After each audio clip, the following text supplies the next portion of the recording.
Baka kaya hindi makatulog kasi natatakot matulog. Kasi baka hindi na magising, girl. It's going to be like what Binay experienced. Nobody believed them that they couldn't destroy Binay. It only took PRD to run for president for Binay to lose. Pero in the balance, Binay would have been president in 2016 kung hindi nag-appear ang isang Duterte. Ngayon, meron ba silang curveball like a Duterte that would appear in 2028 that could defeat that Duterte? Wala. No. Na una-una, kailangan mo ng baluarte. Hindi ka po pwedeng, walang nananalong presidente na walang baluarte. Kailangan meron kang secured na baluarte. And nakita na natin na Mindanao is solid. Kita mo, mga pinagsusuggest nila na pwede tumakbo para mahati ang boto ng Mindanao. Si Torre daw. Si Torre kailangan patakbuhin para mahati ang boto ng Mindanao. Baka na. Gusto na nga tuhugin ng mga Mindanao si Torre. Si Torre, taga Mindanao si Torre. Pero si Torre, ang nag-remind din sa mga taga Mindanao, yan yung mga probinsyano na gustong makarating ng Manila. At makarabing elbows yung mga taga-Manileño para magbukasin ng kunwari mas mataas sa mga taga-probinsya nila. Aminin ninyo. Kita mo, sino ba ang nagdiriwang kay Torre? Hindi ba puro taga-Manila? Before ba, do you even heard about Torre? Before the Manileños use him as a monkey, Annabelle? Kita mo, si Pacquiao nga, nung inariba-ariba niya si Digong, lagpak. Why? Because the Mindanaoans love Duterte more than Pacquiao. Pacquiao na yun I mean, merong may pedigree. Sa sport, oo. May pedigree. Pag hindi ka rooted sa Mindanao, hindi ka sikat from the start sa Mindanao, bakla you cannot manufacture famehood in Mindanao overnight. Ano yung bigyan mo na lang sasabihin sa mga taga Mindanao? Oy, taga Mindanao ako, bakla ano naman ngayon? Kamusta? Mga bakla kayo ng taon. Kamusta na, mga bakla? Ang daming kaputahan na nangyayari. Like yung impeachment nung kay BBM. Ako expected na yan. Sabi ko nga sa inyo, di ba, hindi naman siya matatanggal. Oo, tapos hindi mo kumikilos sa mga tao, di ba? So, Ako mas gugustuhin ko ng tapusin niya. talaga? Hindi, kailangan ng mga Pilipino ng todo. Todong pasakit, ano? Girl, alam mo ng mga Pilipino, ang mentality ng mga Pilipino ay para yung mga telenovela. Kailangan muna nasa rock bottom bago umakyat ulit ang buhay. The things that you watch a lot shapes your mentality. Ikaw ba naman binugbog ka ng telenovela? Karamihan ng mga Pilipino. Kung hindi ka nanonood ng telenovela, okay sa'yo. Pero most Filipinos watch telenovelas. Ang telenovelas, shape niya ang landas ng buhay. Kaya be careful about what you watch about, no? Correct. Kasi nagta-translate siya into mindset eh. Yes, of course. And of course, the Filipinos are very religious. Ano ba yung religious natin? Kailangan mo ng Messiah. And that has always been the case. That's, diba, look at how you view things. That how most Filipinos view things. O kailangan natin ng tagapagligtas. It is because of how your mindset has been shaped by the things that you consume. Wala kang magagawa. If Filipinos have that kind of mentality, ayun ang eksena ng buhay. Kasi una-una, kung ikaw ang papalit, gusto mo ba mong palitan ngayon na? Olats no? Olats. Lugi! Okay na sana kasi PRD yung papalitan mo, no? Di ba? Nakalatag na. Pero bakla, itong papalitan mo mid-game? Saklap. Masaklap. I don't think impeachment is going to be his end if ever hindi niya matatapos ang term niya. Ako tingin ko, hindi siya ma-impeach. Malabo siyang ma-impeach. Malabo siyang ma-impeach kasi nga, na-master niya na lahat. Na-master niya na lahat yan kung paano hindi may impeach, kung paano hindi siya matatanggal ng kudeta o ano bang unang ginawa niya. Di ba ano bang unang ginawa niya? Binatter up lahat ng mga higher. Oo, halimbawa, kasi ganito yan, hindi ka, kung ganyan ka nakakakurap, hello, sinita ka na nga ng US State Department, ng yung Bureau of Customs, pero alam silang magawa. Hindi naman nila matanggal. Kasi nga, di ba, nakipag-deal or no deal na sila. Yan ang ano niyang ginawa. Para hindi ka makudeta, lapitan mo ang kumokontrol sa magkukudeta.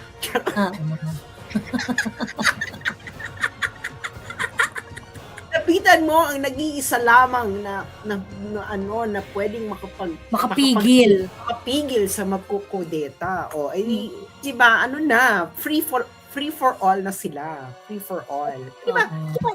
Dugong-dugo na yung corruption, tapos hindi pa rin binababoy sa Western media si BBM. Despite all of, can you imagine, despite all of it, can you imagine si PRD, nagsalita lang na ang ano niya sa painkiller niya is fentanyl, naging world news na. Biglang ganyan. Ito, kapatid niya na mismo nagsabing Jolly Kid. Hindi niyo napapansin yung hindi niyo ba napansin yun? Na si PRD, sinabi lang niya na ang painkiller niya na pinrescribe ng doktor is fentanyl. Biglang, buong mundo na, buong Western media na, ano pala to, ganyan. Pero to si BBM, shielded. Hindi niyo ba nakikita ang takbo ng panahon? Kaya, matalino to si BBM. Alam niya na kagad kung paano niya mapipigilan ng lahat. Alam niya na yan. Pero the thing is, alam niya nga, pero when you're at your strongest, aminin mo, the red carpet will be pulled out of you by karma. Oo. Yung sinabi ko na sa iyo, nakausap ko na ang si Apo sa kabilang buhay. Siya na raw gagawa ng paraan. Baka kayo hindi makatulog kasi natatakot matulog. Kasi baka hindi na magising, girl. Aminin niyo yung mga bakla pag hindi na mapapraning ka talaga, baka hindi ka na magising. Di ba aminin niyo yung mga jodik? Ano yan? Tamang ganyan. Tamang praning. Correct. Ako naman, feeling ko yan sa impeachment. Yeah, of course, syempre hindi talaga mai-impeach si BBM. Pero tingin ko, kasi unang-una, they can bend the rules, di ba, mga law benders naman, and they do not care about it. O ngayon, di ba sobrang brazen nila na hindi tanggapin yung impeachment complaint ng mga Duterte-aligned personalities. And I think the reason why is, syempre, yung House of Representatives, kaya naman nila nakokontrol yan dahil sa, diba? So ngayon, this is just my observation, no? Transactional ang House of Representatives yung mga dyan yung mga tao dyan. Very, very transactional. So ngayon, kung kunwari, okay, may pondo kayo for impeachment, O sige, pag nag-file kayo ng impeachment, namin yan? Hindi namin susuportahan yung impeachment ni Bongbong Marcos. Kaso, pag may nag-file ng iba yung bayad nun. Diba? Yeah, of course, iba yung bayad nun. Well, hindi talaga, actually, hindi talaga yan, kasi 2026 na Ano na ba? Magpe-February na, wala na, tapos na, girl. Time's up na. Actually, yung impeachment ngayon, yung opportune time ng impeachment para kay BBM to get immunity. Okay. Pero wala na yan. Time's up na. Actually, yung kay BBM, I really think that he would finish his term. Hindi lang natin alam kung paano. Charot. Anyway, so itong kay Inday, any persecution from here on will only be good for Inday. Impeachment? O sige, pauupuin mo dyan si Inday for Inday will rule the airwaves for the social media, the mainstream media before 2028. Diba? Di ba ganyan na nangyari kay Binay? It backfired on them.